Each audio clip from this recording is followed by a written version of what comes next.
राम। आप सभी के अंदर विराजमान मेरे परम पिता परमात्मा को मेरा कोटि कोटि नमन।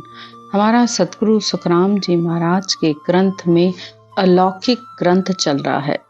सतगुरुदेव और शिष्य के बीच में ज्ञान चर्चा चल रही है। सतगुरुदेव शिष्य को अनेकी सुन्नों का, सारे लोगों का, सबका वर्णन करके बता रहे हैं कि एक इस नए अक्षर की ताकत से वो ये सारी सुन्ने, कोटान कोट सुन्नों को, सारे लोगों को पार करके ये आत्मा उस अलौकिक देश में पहुंचेगी जिसे अगम देश कहा गया है, सतलोक कहा गया है, निर्वाण पद कहा गया है।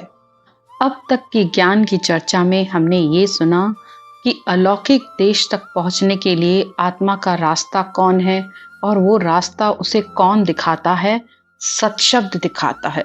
क्योंकि सतशब्द उस देश से आया है तो वहां पर कैसे जाया जाता है, इसकी सारे रास्ते की जानकारी हमें ज्ञान के माध्यम से ये मिलती है कि एक सत शब्द ही है जो इन सारी सुनों को पार करता है और सारे देशों को वही पार करता है और आत्मा उसके पीछे पीछे चलती है। ताला ताक शब्द ही खोले, ररंकार धुन आगू बोले। ताले यानी ये सारे चक्रों को खोलने की चाबी ही ये शब्द धुन है। इन सारी सुन्नों को पार करने की चाबी भी ये सत शब्द है। इस शरीर के पूरे शरीर में जो खंडे सो ब्रह्मपिंडे सो ब्रह्मंडे, इन तीनों को ही पार करने की ताकत सिर्फ इस एक सत शब्द में है।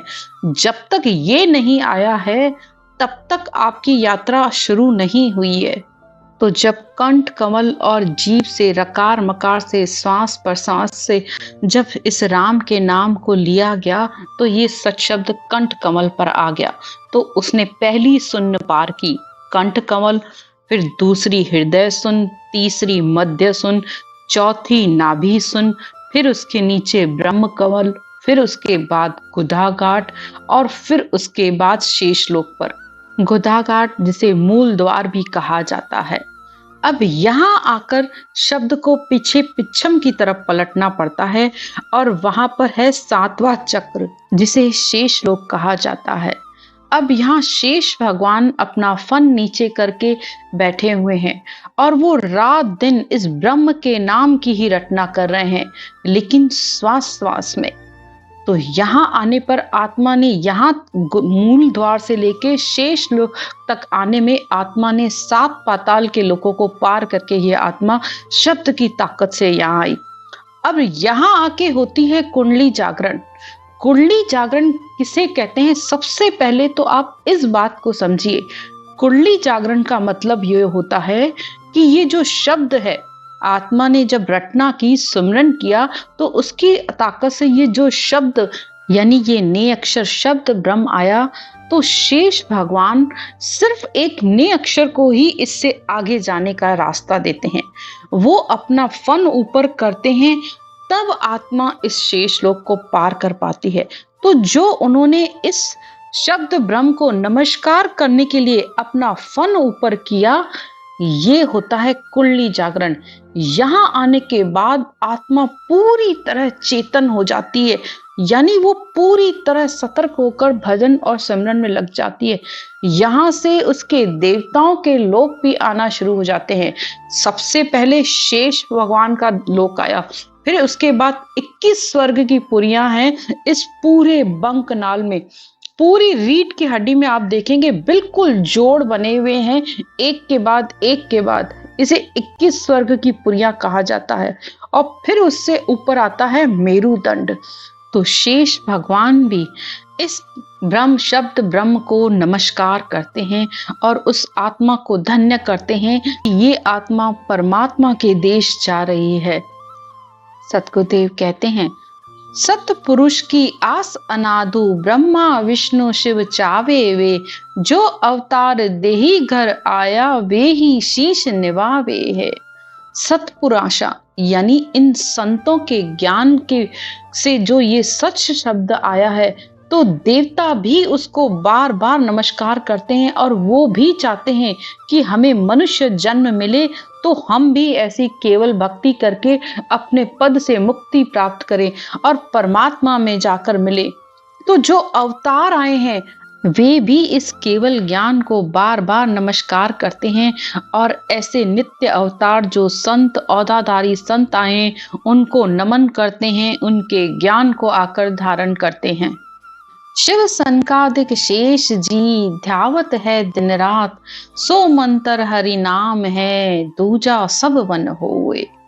तो सब ही देवता भी इस ज्ञान को कोटि कोटि नमन करते हैं और रात दिन इस ब्रह्म के नाम की रटना कर रहे हैं, और ये भी कह रहे हैं ये ब्रह्म का नाम सत्य हरि मंत्र है, यानी सत्य मंत्र यही है, और इसी से ही अंदर में वो सत्य प्रकट होता है इस शब्द धुन के रूप में। बाकी सब वन होए। तो सबसे महत्वपूर्ण जो है ये सत शब्द है, ये शब्द धुन है। ये सारी सुनों को पार करके ये आत्मा जीते जी देही मंडल से विदेही मंडल में निवास करना शुरू कर देती है, यानी नीचे देह में रटना चलती रहती है और इस सिर के ऊपर ये ध्वन्यात्मक शब्द धुन के रूप में हर समय गरजता रहता है।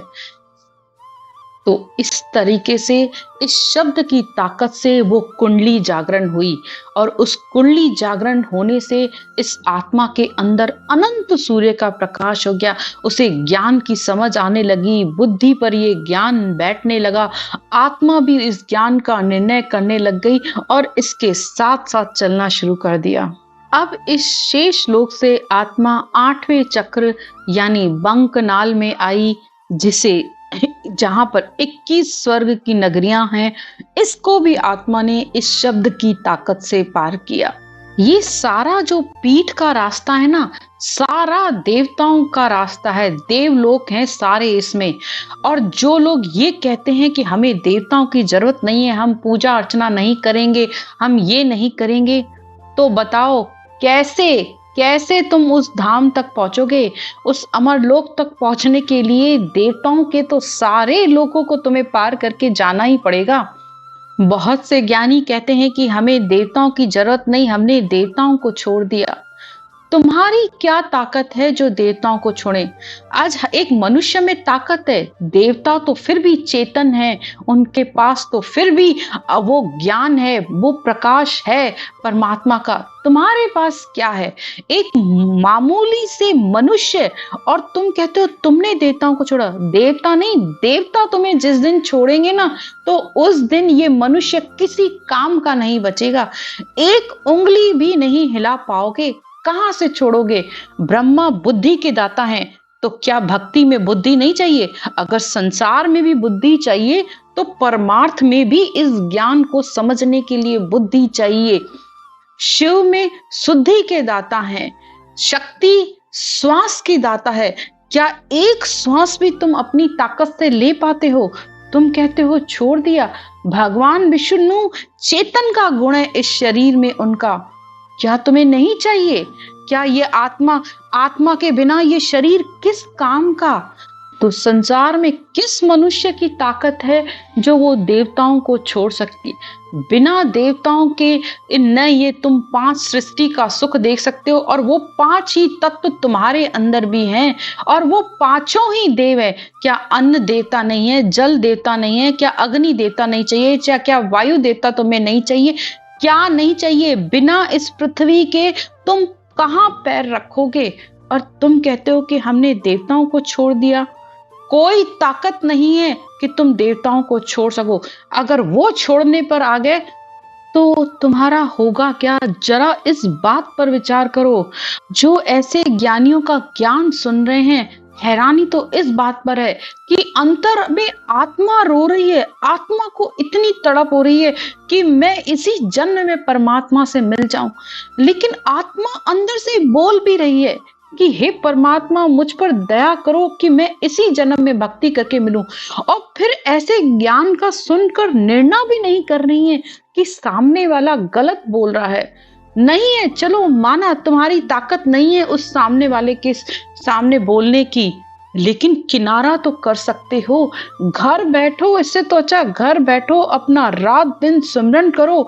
इस ज्ञान को, ग्रंथ तुम्हारे पास है, इस ग्रंथ को पढ़ो और परमात्मा तुम्हें बुद्धि देगा, ये ज्ञान तुम्हारे में बैठेगा बिल्कुल। लेकिन तुम इतनी मेहनत ही नहीं करना चाहते हो। तुम्हें लगता है कि बस हर समय जैसे पका पकाया भोजन मिल जाता है, ऐसे ही वो ज्ञानी बोले और हम सुन ले। नहीं, जब अगर अंतर में आत्मा आवाज दे रही हो तो फिर एक पल भी ऐसी जगह पर नहीं ठहरना चाहिए। संसार का भी नियम है, अगर कोई चोर चोरी करता है और उसका कोई साथ देता है, तब भी वो दंड का भागी होता है। उसने चोरी भी नहीं की, कुछ भी नहीं किया, लेकिन सिर्फ संग होने की वजह से उसे अपने कर्म का भुगतान देना पड़ा। तो क्या ज्ञान और भक्ति पर ये बात लागू नहीं होती है?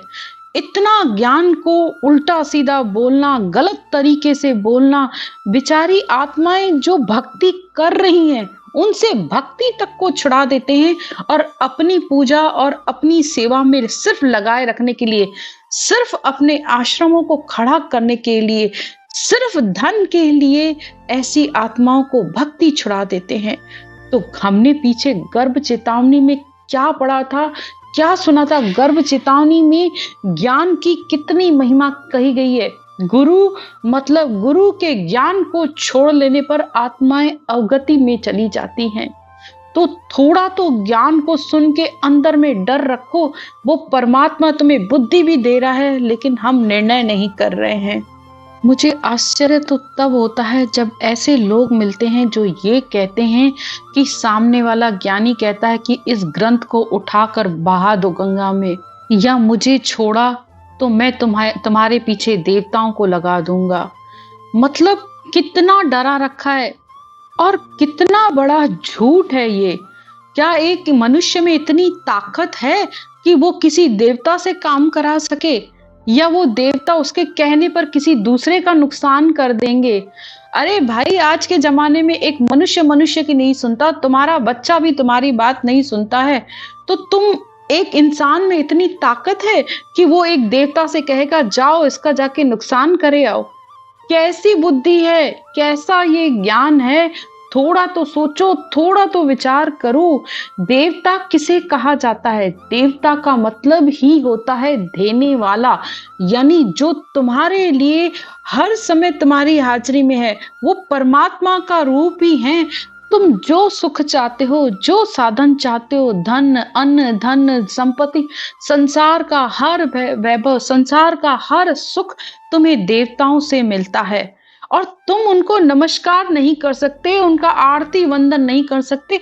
तो कम से कम उनके प्रति भाव तो रखो। भाव से ही वो परमात्मा राजी हो जाता है। तुम जो डरे हुए हो, जो सहमे हुए हो, जो सामने वाले ज्ञानी का सामना नहीं कर पाते हो, तो थोड़ा इस बात पर विचार करो कि क्योंकि तुम्हें जिससे शक्ति मिल रही है, जिन देवताओं को, उन्हीं देवताओं को तुमने अपने से दूर कर रखा है। तो तुम संसार में हर समय डरे हुए ही रहोगे क्योंकि तुमने एक इंसान का संग कर रखा है। अगर किसी देवता का, किसी ज्ञानी का, किसी संत के ज्ञान का तुमने शरणा लिया होता तो तुम इतना डरे और सहमे नहीं होते और तुम्हारे सारे संशय और शंकाएं भी दूर हो जाती। लेकिन तुम ज्ञान को छोड़ के सिर्फ ज्ञानी को पकड़ना चाहते हो, तो फिर संसार में तुम्हारा कभी भी डर खत्म नहीं होने वाला है और ना ही इस भक्ति का गुण आने वाला है। बचते रहो, सारी जिंदगी तुम्हारी बीत जाएगी, लेकिन जब तक तुम्हें निष्पक्ष ज्ञान नहीं मिलेगा, निष्पक्ष ज्ञान का निर्णय नहीं मिलेगा, तब तक वो अंतर में न वो सशब्द आने वाला और ना ही इस आत्मा की मुक्ति होने वाली है। अपने डर, अपने संशय, अपने भरम, इन सब को खत्म करना चाहते हो तो सिर्फ इस केवल ज्ञान का शरण लो। इस ज्ञान की शरण लेकर, इससे माफी मांगकर अपनी वापस से इस यात्रा को शुरू करो। बिल्कुल वो परमात्मा तुम्हारे अंदर आकर बैठेगा। लेकिन अगर कपट रखकर आओगे कि अंदर कुछ बाहर कुछ, यानी सदगुरु तो सुखराम जी महाराज हैं, लेकिन मेरा गुरु, क्योंकि वो इस समय मुझे ज्ञान दे रहा है, तो गुरु वो है समय का गुरु। इसमें दो बातें नहीं चलती है। दो नावों पे पैर रख के चलोगे तो कभी पार नहीं पहुंचोगे, वो डूबोगे ही डूबोगे। ज्ञान का शरणा, और सुखराम जी महाराज ने तो खुद ये कहा है ना कि सिर्फ इस ज्ञान का, इस अणभय ज्ञान का शरणा लो तो वो परमात्मा तुम्हारे अंदर पल में आकर हाजिर है और उसी के साथ तुम अपने उस परम धाम में पहुंचोगे। तो इसी सच शब्द के साथ इस आत्मा ने कोटान कुंटे शून्य पार कर रही है, एक के बाद एक मूलाधार, शेष लोक यानी कुंडली जागरण, और फिर उसके बाद बंकनाल। अब आत्मा मेरु दंड पर आकर पहुंची। ममंकार माया यहाँ त्यागी, ररंकार आगे धुन लागी। एक डंक्यो बाजे एक घाई, लोक लोक में बटे बदाई। अब जब यहाँ आत्मा आई ना तो नीचे क्या था, 21 स्वर्ग की पुरियां थी। सब देवताओं के लोकों में उस आत्मा की जय जयकार हो रही है कि वो इतनी शून्य पार करके अब आ गई इस मेरुदंड पर, जिसे धर्मराज का स्थान कहा जाता है। यहाँ धर्मराज इस आत्मा का न्याय करता है। बहुत करारा बंद भी लग जाता है यहाँ पर आत्मा का। अगर अंदर और बाहर से एक समान नहीं हो, जो कह रहे हो, जो कर रहे हो या जो बोल रहे हो, उसमें रहनी करनी सहनी तीनों में अगर समानता नहीं है ना तो इससे आगे नहीं बढ़ पाओगे, यहाँ पर अटक के रह जाओगे। तो मेरुदंड तक तो माया का देश है, अब इसके आगे तो ब्रह्म के देश शुरू हो जाते हैं। फिर त्रिकुटी से सारे ब्रह्म के देश। लेकिन यहाँ पर जब तक आत्मा का न्याय नहीं होता है तब तक वो आत्मा आगे नहीं बढ़ती है, क्योंकि यहाँ के बाद से ये जो शब्द धुन की जो ये आवाज है ये बहुत ही तेज हो जाती है और ये ध्वनि अखंड चलती रहती है और उसके वो आगे आगे, आत्मा उसके पीछे पीछे। इसे ही एक डंकिया बाजना कहते हैं। और हर लोक में उस आत्मा को इस शब्द ध्वनि का आगे से आगे अनुभव होता रहता है। और यहाँ पर गर्दन बिल्कुल पीछे की तरफ झुकती चली जाती है और कमर में, पीठ में दर्द सा, इतना दर्द महसूस होता है कि उस समय आत्मा को समझ में नहीं आता है कि मुझे जाना कहाँ है, क्योंकि यहाँ से तीनों नदियों के रास्ते भी अलग हो जाते हैं।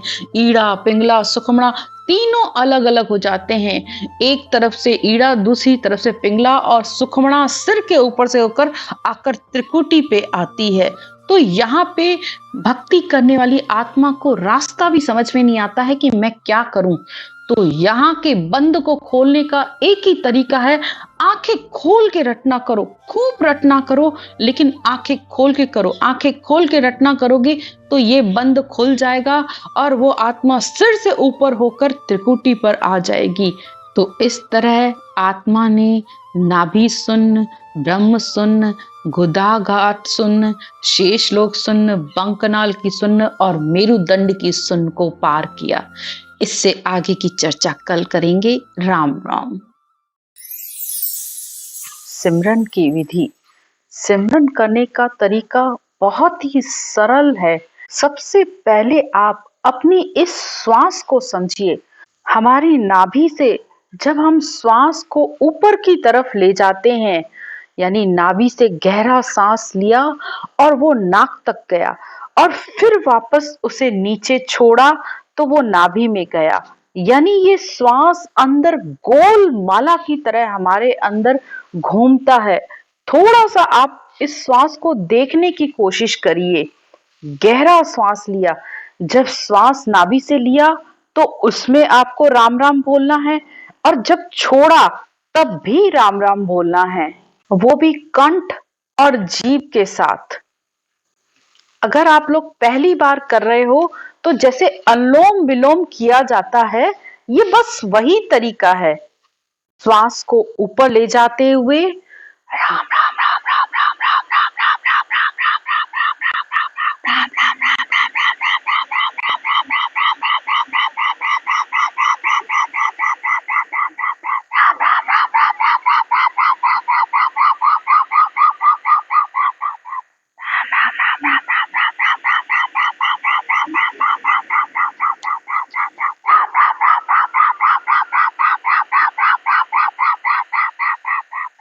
श्वास को देखते हुए आपको सिमरन करना है। ये सिमरन की विधि है।